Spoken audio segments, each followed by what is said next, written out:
HIV is the human immunodeficiency virus.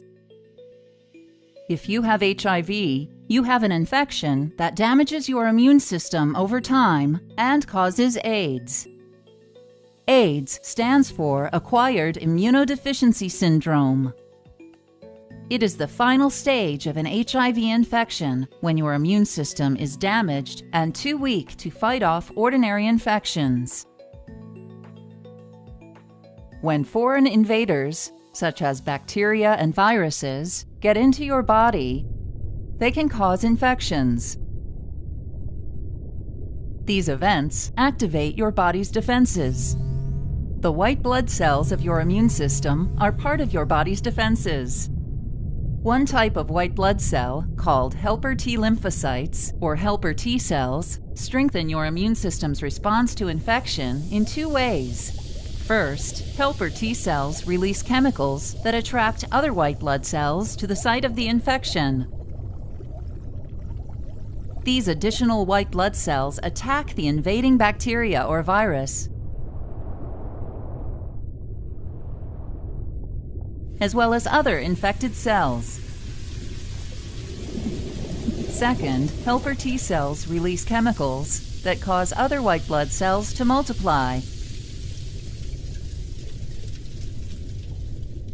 These new white blood cells create markers, called antibodies, which can identify the same foreign invader throughout your body. Antibodies attach to the bacteria or virus, marking them as targets for your immune system to destroy them.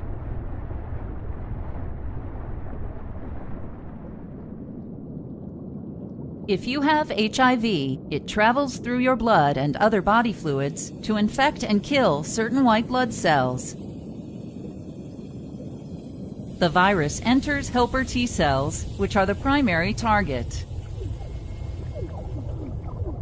Once inside, the virus makes many copies of itself.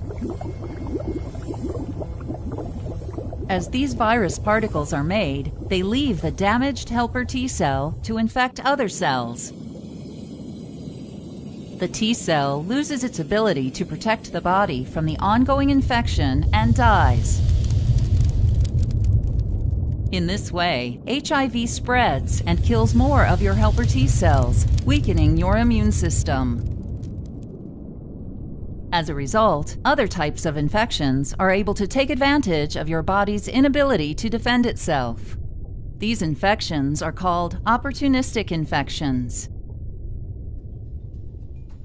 If you have an HIV infection and one or more opportunistic infections, you have AIDS.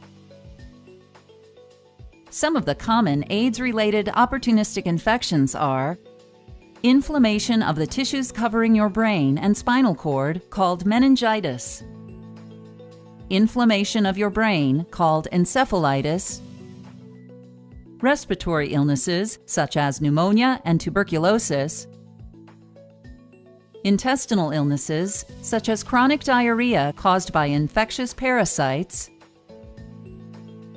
and cancers, such as Kaposi's sarcoma and non-Hodgkin lymphoma.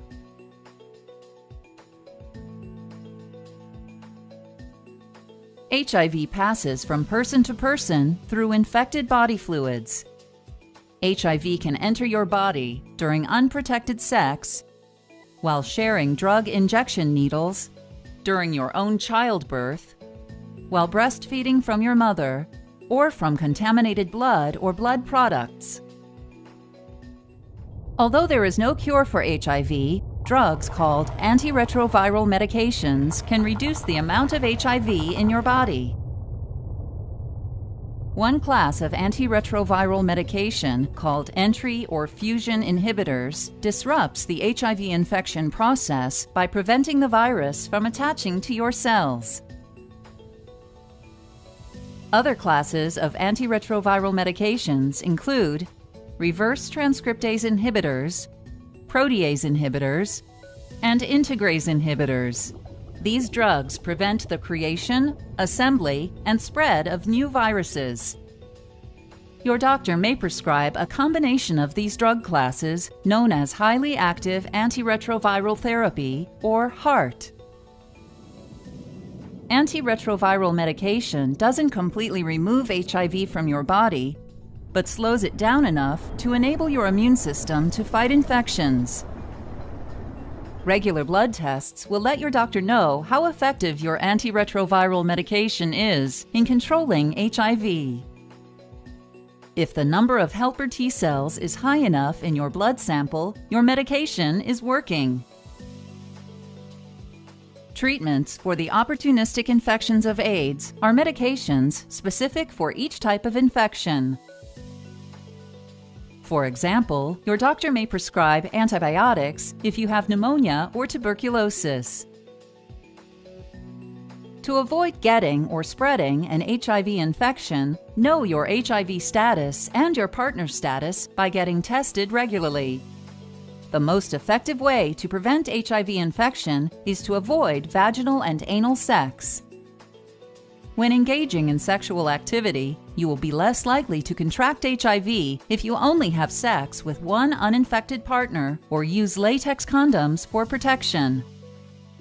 Avoid using injectable illegal drugs or sharing drug needles because the needles may have the virus on them.